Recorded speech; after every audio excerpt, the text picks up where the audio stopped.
안녕하세요. 저는 패션 브랜드 기업에서 온라인 MD로 일하고 있는 마선아입니다. 저는 광명에 있는 한 200여 명 성도가 모이는 그런 세빛교회라는 곳에서 신앙생활을 하고 있고요. 저는 이제 모태신앙이고 고2 때 이제 하나님 인격적으로 만나서 지금까지 열심히 신앙생활을 하고 있습니다. 네, 이제 제가 중학교 말부터 이제 고1 때 좀 이제 많이 놀았거든요. 친구들하고. 그래서 좀 모범생하고는 이제 거리가 멀게 이렇게 좀 방황하는 시기가 있었어요. 근데 어느 날 이제 야간 자율학습을 빠지고 이제 친구들하고 저녁에 노래방을 가서 열심히 노래를 부르고 신나게 놀다가 집에 혼자 돌아오는데 이제 걸어오는데 이제 터벅터벅하는 제 발자국 소리가 제 귀에 너무 선명하게 들리는 거예요. 그러면서 왜 이렇게 허무하지? 그러니까 정말 친구들이랑 재밌게 놀았는데 왜 이렇게 내 마음이 허무하지라는 생각이 들면서 그때 하나님이 저에게 좀 말씀을 걸어오신 것 같아요. 너가 하나님의 딸인데 지금 이제 너가 살고 있는 그 모습이 이제 하나님의 딸의 모습이 맞니? 라고 이제 물어보셨고 제가 그때 제가 하나님의 딸이니까 앞으로 하나님의 딸에 맞게 그리고 학생의 신분으로서 이제 살게요 라는 그런 약속과 고백이 있었던 것 같아요. 그래서 그 이후로 제 삶이 정말 완전히 바뀌었고 심지어는 어떤 작은 행동들, 이렇게 쓰레기를 바닥에 버린다든지 아니면 이제 횡단보도에서 이제 신호를 지켜서 건넌다든지 그런 작은 행동에서부터 하나님이 나를 보고 계시고 내가 하나님의 딸이니까 하나님이 좋아하시는 또 하나님이 기뻐하시는 행동들이 있어야 되겠다라고 생각하면서 좀 열심히 노력했던 것 같아요. 그게 이제 대학교 때였던 것 같아요. 열심히 신앙생활을 했기 때문에 대학교 입학해서도 이제 가장 먼저 이제 CCC에 이제 문을 두드렸고 거기서 훈련도 받고 공부도 열심히 했는데 그때 당시만 해도 이제 대학교 들어가면 이제 음주 가무 문화들이 이제 대학 안에 많았었어요. 근데 저도 대학교 때 이제 과대표를 했기 때문에 교수님들하고 회식 자리가 많았는데 그때 이제 교수님들이 당연히 이제 저에게 술을 이제 주시고 저는 이제 크리스찬이기 때문에 이제 술을 거절하는 일이 이제 계속 생기다 보니까 이제 저희 담임 교수님도 이제 저를 따로 부르셔가지고 너가 그런 식으로 하면 이제 사회생활이 어렵다. 이제 사회생활을 할 때 이제 술도 마시고 사람들하고 같이 어울리기도 하고 이런 문화들을 네가 해야 되는데 이제 그렇지 못하니까 항상 이제 저를 불러다 주시고 고쳐야 된다. 네가 이런 문화에 적응해야 된다라고 많이 말씀을 하셨어요. 근데 그때마다 이제 저한테는 어떤 뭔가 이제 용기가 있었는지 모르겠지만 그런 교수님께 제가 오히려 교수님 예수님 믿으셔야 된다고 예수님 믿어야 천국 간다고 이렇게 좀 전도도 하고 그러다 보니까 이제 교수님한테는 계속 이제 미운 털이 박혀가지고 좀 많이 이제 좀 어려운 시기들이 있었어요. 근데 결과적으로 봤을 때는 그때 당시는 교수님 추천으로 취업이 대부분 됐기 때문에 대부분 이제 교수님 말씀을 잘 들었어야 됐는데 이제 결과적으로는 제가 저희 과에서 이제 교수님 추천으로 제일 먼저 이제 인천공항면세점에 취업이 됐거든요. 그래서 그 경험이 저한테는 하나님을 믿는 또 하나님을 의지하고 하나님을 붙드는 인생이 결국은 하나님이 책임지신다는 그런 것들을 저에게 심어준 좀 가장 큰 경험이 됐던 것 같아요.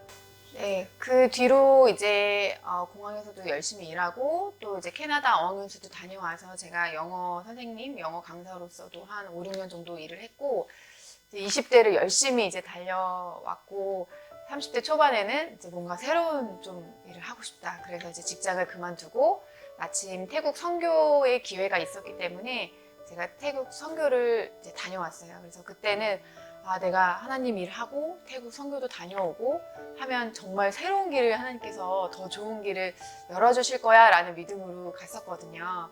그런 기대감이 있었어요. 근데 그 기대와는 다르게 다녀와서 정말 새로운 길이 열리고 더 좋은 길이 열릴 줄 알았는데 저의 어떤 백수 생활이 시작됐고 그 기간이 좀 많이 이제 길어지게 된 거예요. 그러다 보니까 엄마랑도 집에서 이제 갈등이 많아지고 저도 자존감도 낮아지고 좀 무기력해지고 좀 그런 상황에서 이제 교회 동생이 다니는 회사에서 이제 아르바이트를 구한다고 해서 언니 한번 아르바이트 해볼래? 라고 제안을 했고 그래서 이제 저는 이제 뭐 가릴 상황이 아니었어요. 그냥 빨리 집에서 탈출을 해야 됐기 때문에 해볼게 라고 해서 이제 시작을 했는데 그 아르바이트가 어떤 아르바이트였냐면 신발 반품이 들어오는 상자를 이제 까는 그런 작업을 하는 아르바이트였어요. 그래서 매일매일 이제 반품 상자가 한 600개, 700개 정도 이제 오면 그거를 이제 제가 하루 종일 이제 칼로 상자를 까는 일을 이제 시작하게 된 거예요. 근데 이게 너무 저랑 저의 생각과 너무 다른 길이었거든요. 30대 초반이고 이제 또래 친구들을 보면 이제 어느 회사에 들어가서 대리나 과장으로 이렇게 자기 전문직을 열심히 하고 있는 친구들 많았는데 30대 초반에 제가 이제 창고에서 박스를 까는 일을 할 거라고는 생각을 못했어요. 그래서 이제 좀 많이 그때는 진짜 너무나 우울했고 하나님이 주신 길이 맞나라는 생각가 너무나 제 자신이 초라했고 그런 생각이 많았는데 그걸 놓고 기도하다가 하나님께서 너가 하는 일이 이제 너의 존재 이유가 아니다. 그러니까 너가 하는 일이 너를 규정하는 게 아니야.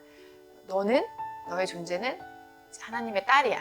하나님의 자녀고 그거 자체로 너는 존귀하다라는 그런 말씀을 주셨어요. 그래서 너는 내 것이다.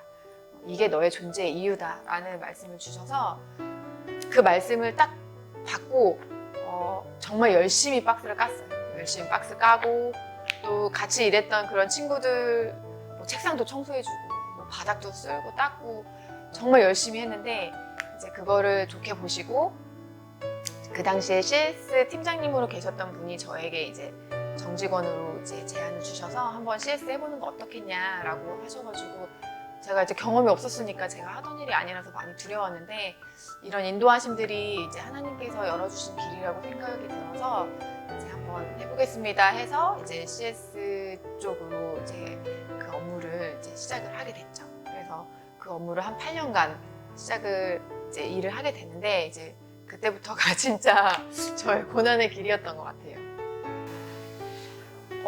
회사가 정말 매출이 좋고 완전 성장세였는데 제가 이제 정직원으로 딱 입사를 하자마자 이제 회사 형편이 너무 안 좋아졌고 회사가 많이 어려워지게 됐어요. 그래서 제가 있는 동안에 총 3번의 그런 인원 감축이 있었고 이제 그때마다 이제 저에게는 정말 어려운 약간 미션 같은 게 주어졌는데 이제 첫 번째 이제 인원 감축이 있을 때 그때 인사팀장님으로 계셨던 분이 이제 저에게 이제 CS 팀장직을 해보는 게 어떠냐고 제안을 주셨어요. 근데 제가 뭐 동료들도 훨씬 더 CS 경력이 많은 친구들도 있었는데 제가 뭐 고객 응대나 이런 것들은 그래도 할 수 있었지만 어떤 큰 컴플레인이나 민원을 처리하는 거에 있어서는 좀 그렇게 경험이 없었거든요. 근데 내가 이 팀장직을 잘 할 수 있을까라는 그런 두려움이 너무 컸고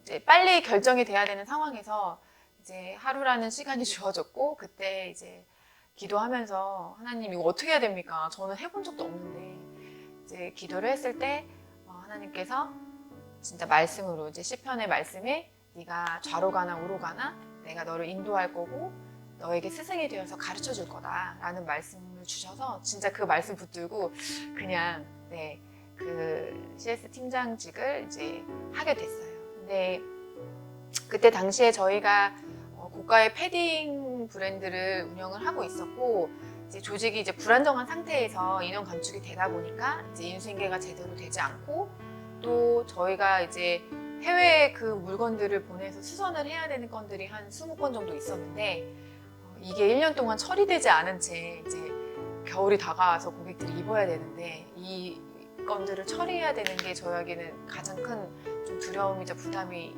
있었어요. 그래서 그 건들을 이제 저희가 그 브랜드 사업을 계속 이제 못하게 되다 보니까 이제 그 건들을 고객을 좀 설득을 해야 됐고 좀 잘 얘기를 해서 이 업무들을 했었어야 됐는데 그때마다 정말 한 명 한 명 고객에게 전화하기 전에 기도했던 것 같아요. 그러니까 그 그분의 마음을 만져주시고 또 제가 할 수 있는 한 최선을 다해서 또 해드릴 수 있는 것들은 하나님께서 지혜를 달라고 기도하면서 그 한 건 한 건을 진짜 떨리는 마음으로 기도하면서 처리를 했고 그러면서 이 업무들을 잘 할 수 있었던 것 같아요.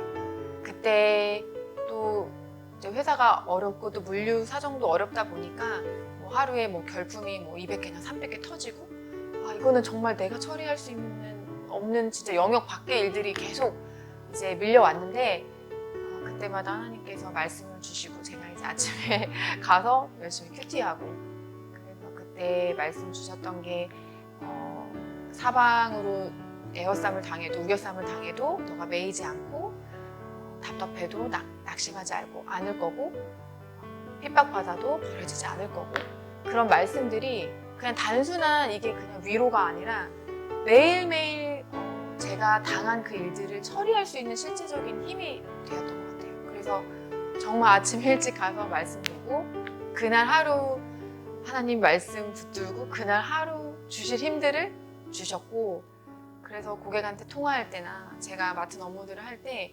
계속 하나님께 물어보고 하나님 가르쳐 주세요. 하나님 도와주세요. 그러면서 좀 지금까지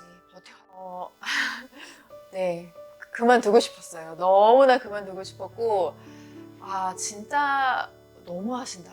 그러니까 너무 뒷감당을 생각을 안 하시고 이렇게 하시니까 이 책임과 부담감은 다 그냥 제가 혼자 감당하는 것 같고 너무나 불만이 많았고 원망이 많았죠. 그리고 더군다나 마지막 인원 감축이 있을 때는 제가 이제 CS에서 이제 온라인 MD로 직무가 전환되면서 정말 아무것도 모르는 상황에서 이제 쇼핑몰을 오픈해야 되고 상품 등록을 하고 발매를 해야 되고 이런 부담감들이 정말 엄청 컸어요. 그래서 CS도 하면서 온라인 MD도 해야 되는데 누구 물어볼 사람도 없고 가르쳐주는 사람도 없고 정말 눈앞이 깜깜했었는데 그때는 정말 그냥 하나님 아니고서는 버틸 수 없었을 것 같아요.